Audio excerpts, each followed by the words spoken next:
ఇది హైబ్రిడ్ నిమ్మ ప్లాంట్ అండి. చూడొచ్చు కంప్లీట్‌గా ఆల్మోస్ట్ కంప్లీట్ హార్ట్ ప్రూనింగ్ చేసేయడం అయ్యింది. ఈవెన్ ఆకులు కూడా లేకుండా తీసాము. తీసిన తర్వాత చూడొచ్చు ప్రతి కొమ్మకు కూడా మీకు ఆకుల కన్నా పూత ఎక్కువ వచ్చింది. ఆ పూత కూడా మంచి ఫ్లేవర్‌తో ఉంటుందనమాట. మొత్తం పూతే చెట్టంతా కూడా.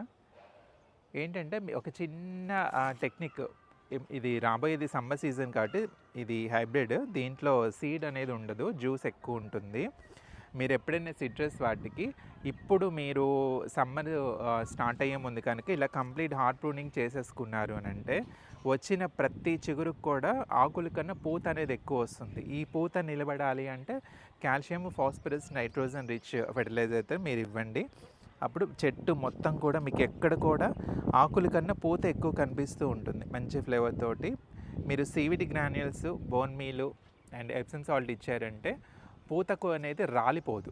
ఒకవేళ మీకు సమ్మరు దగ్గరకు వస్తుంది అనుకున్నప్పుడు లిక్విడ్ ఫర్టిలైజర్స్ ఇవ్వండి. పంచగవ్య కానీ, ద్రవజీవామృతం కానీ ఎవ్రీ వీక్ ఇవ్వగలిగితే మీకు బాగుంటుంది.